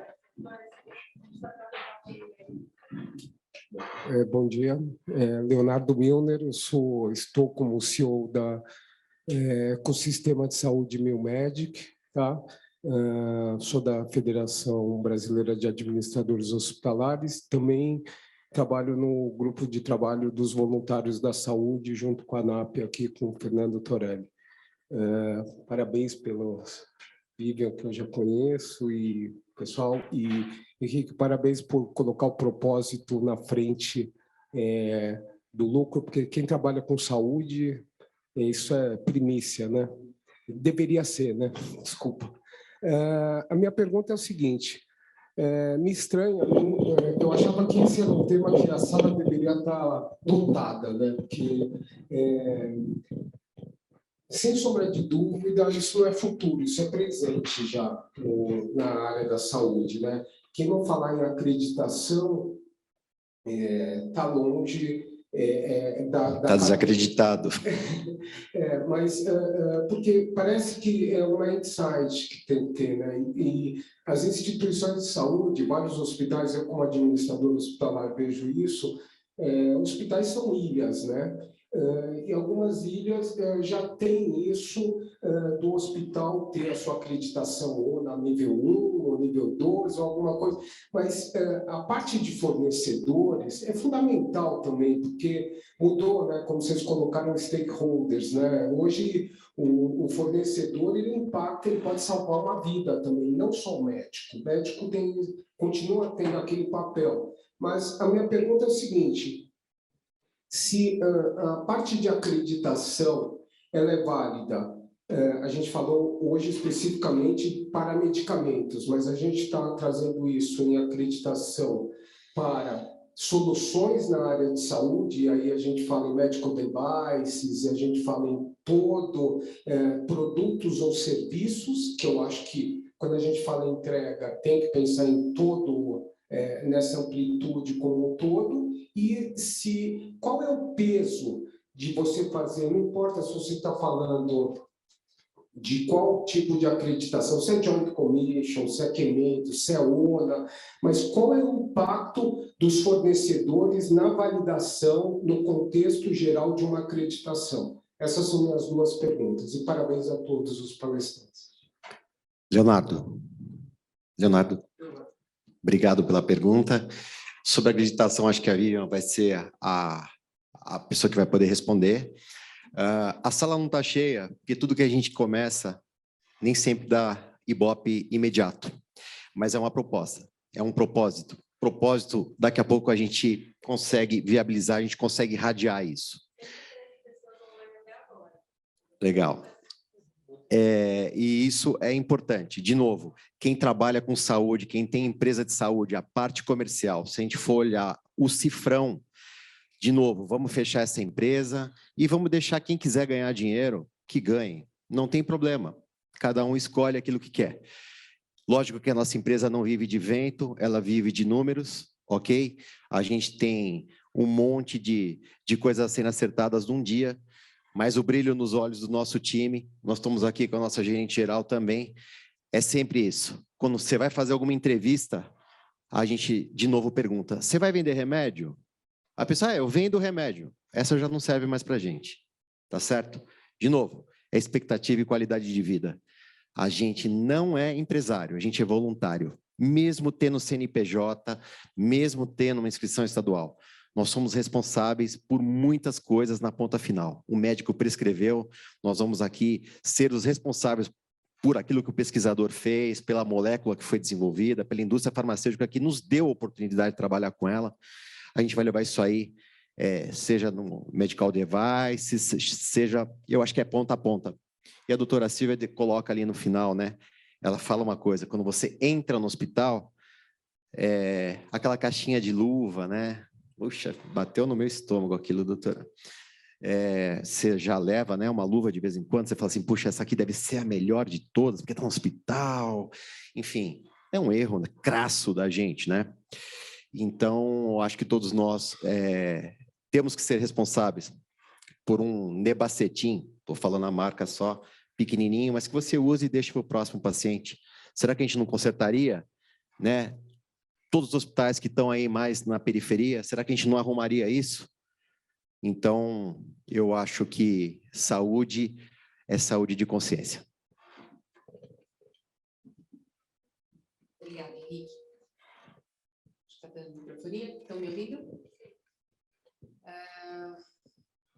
Reforço as palavras do Henrique. Esse é realmente um primeiro ato que nós estamos fazendo, até por um incentivo do próprio Henrique. Ele foi uma válvula propulsora, certamente, para a gente promover esse encontro, mas a ideia é de que essa seja uma primeira iniciativa de tantas outras que a gente tem aí nessa jornada para fomentar, para sensibilizar a importância da qualidade de toda a cadeia, né, de suprimentos nos serviços de saúde para o paciente. Respondendo a tua pergunta, sim, hoje a acreditação atende medical devices. A depender do escopo desses dispositivos, a gente pode enquadrar tanto na metodologia de acreditação nacional ou na metodologia de acreditação internacional, se envolver medicamentos, né? Por exemplo, medical devices que promovem o tratamento do paciente. Então, a gente conseguiu chegar num modelo em que cada vez mais a gente tem incluído dentro dos processos e metodologias de acreditação qualquer tipo de serviço da cadeia que impacta na segurança do paciente. Então, esse é o propósito, a gente vem ampliando isso ano a ano nas metodologias. A cada revisão, a gente inclui mais serviços que a gente enxerga que são necessários também estar nesse movimento de acreditação, mas sim, já é possível, já há alguns anos, inclusive, e temos todos juntos esse grande desafio, né? Como organização de saúde, como pacientes que devamos exigir aí essa qualidade da assistência e qualidade desses fornecedores, e como comprometimento enquanto fornecedor de serviço, de materiais e de medicamentos em saúde. É um compromisso que realmente todos deveriam assumir. Hoje, dentro do processo de acreditação, respondendo a sua pergunta, hoje o fornecedor ele é qualificado dentro de contratos, dentro da área de suprimentos, mas ainda numa profundidade menor do que quando o próprio serviço de saúde que transporta medicamento, que armazena e distribui medicamento, é avaliado. Então, você, enquanto organização de saúde, trabalhar com um fornecedor acreditado, saiba que ele está te entregando muito mais em qualidade que você mesmo tem cobrado dele no seu processo de acreditação.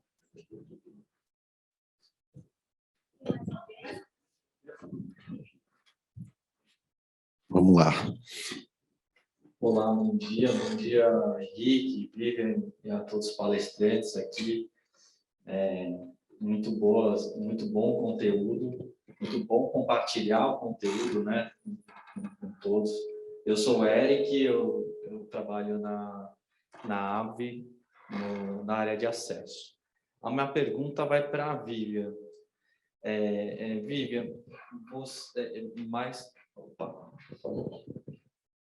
você tocou no tema de falsificação e roubo de medicamentos, né? Esse é um tema muito vivo na indústria farmacêutica, né? A gente acompanha isso, notícias, né, com certa frequência.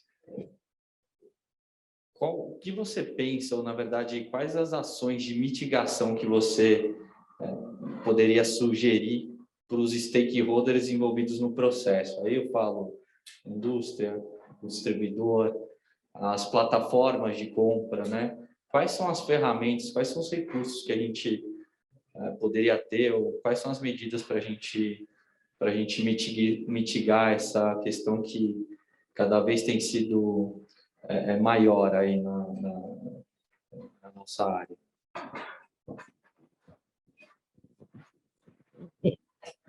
Obrigada pela pergunta. Aliás, excelente pergunta.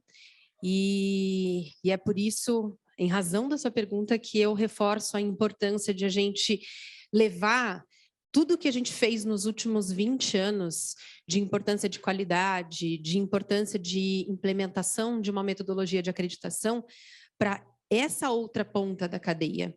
É uma ponta que, até por não ter mecanismos como este, fica à mercê desse tipo de situação. Então, muitas vezes, os próprios profissionais dos fornecedores, dos distribuidores, profissionais técnicos, eles não têm o conhecimento necessário para fazer uma avaliação e julgar se aquela carga é roubada ou se aquela carga está adulterada. Então, a gente precisa começar sempre com um trabalho de sensibilização, de desenvolvimento desses profissionais, submetê-los a esse tipo de conhecimento, colocarmos em contato com os órgãos reguladores, e não só os órgãos legais, né? A gente tem também o CRF, que apoia muito, tem manuais de orientação com requisitos que o profissional da organização já pode fazer a avaliação, tornar conhecido esses canais também de denúncia que passam por investigação, estimular que as organizações de saúde abram os boletins de ocorrência e a gente realmente levantar a bandeira, enquanto organização de saúde, de que qualidade é premissa, né? De que qualidade não é só selo na parede, que a gente se importa tanto com essa qualidade que a gente quer entregar para o nosso paciente, que a gente vai também envolver quem está impactando na segurança do paciente que é atendido por nós. Então, a partir do momento que as organizações de saúde começarem a buscar serviços que primam por essa qualidade, que garantam, por meio de um selo de acreditação, de que elas defendem a segurança do paciente, elas são éticas e que elas efetivamente aplicam as melhores práticas, evitando envolvimento, portanto, nesse tipo de situação e, consequentemente, atrelando as organizações de saúde em situações que ela também não gostaria de viver, né? Ser corresponsável de furto, ser corresponsável em processos de adulteração de medicamento, fora o impacto que tem no paciente, a gente vai conseguir fazer com que aumentemos a segurança nessa cadeia como um todo. O ponto é que, por 20 anos, nós trabalhamos simplesmente a organização de saúde. A gente não trabalhou o paciente não sabe de nada disso que a gente está conversando aqui. E falo para vocês que seguramente muitas das organizações de saúde não sabem avaliar metade das coisas que eu coloquei nos meus slides. Não sabem. Então, é hora de a gente se responsabilizar, de entender que nós somos corresponsáveis por não gerar dano ao paciente. E quando a gente contrata um fornecedor, a gente está tomando essa decisão, para o bem ou para o mal. Respondi? Complementando, Eric, primeiro agradeço a presença de vocês, ABV, né? Uma indústria que a gente não tem nem o que dizer, assim, o que busca em qualidade, enfim, o que busca de acertos para a vida do paciente. Eu posso também estender o que a Vivian falou, as plataformas de compras hoje, né? As plataformas, elas aceitam o que hoje de documentação? É uma carta de credenciamento do laboratório? De onde vem? Ou você emite só? Nós somos cobrados por N coisas da indústria farmacêutica que eu acho que a gente tem que ser cobrado. Programa de due diligence, documentação, Anvisa toda hora, enfim. Eu quero saber, assim, que a gente também tem que ser responsável. As plataformas de vendas têm que se responsabilizar de quem ela compra. Porque a indústria farmacêutica, ela faz o papel dela. Ela sempre, a gente sempre foi regido lá dentro para que a gente trabalhasse da melhor forma possível, dentro de normativas de compliance, dentro de normativas, assim, terríveis, que você vivia, né, sempre procurando passar essa qualidade para o seu distribuidor. Eu me tornei distribuidor, então eu tenho que dar exemplo, mais exemplo do que tudo isso, né? Então, eu acho que as plataformas, Eric, complementam o que a Vivian falou. Elas também precisam fazer parte, elas precisam também olhar por que X custa 5 e porque X custa 2. Alguma coisa tem aí no meio, né? Não estou sendo jocoso de forma alguma, mas eu acho que a gente tem que, sabe, se eu sou um fornecedor da AbbVie, eu tenho lá minhas condições comerciais. Por que o outro é diferente, sendo que a AbbVie, como exemplo, pegando a AbbVie, ela é muito clara no que passa para todos. O jogo é igual para todo mundo. Só de você estar lá podendo distribuir, você já tem uma carga de responsabilidade acima da média para você estar operando, né? Então, Eric, eu complemento o que a Vivian disse nesse sentido, né? Temos que fazer a nossa parte. Pessoal, o papo tá bom, mas a gente já estourou um pouquinho o nosso tempo, a gente vai precisar encerrar. Tinha algumas dúvidas no online também. Depois vocês podem entrar em contato com eles também, fiquem à vontade. Essa apresentação, a gravação, depois fica disponibilizada no canal da ANAP no YouTube, tá? Depois, se vocês quiserem acompanhar, vocês, Farmacá, também, IBI, se quiserem compartilhar, fiquem à vontade, tá? Até amanhã.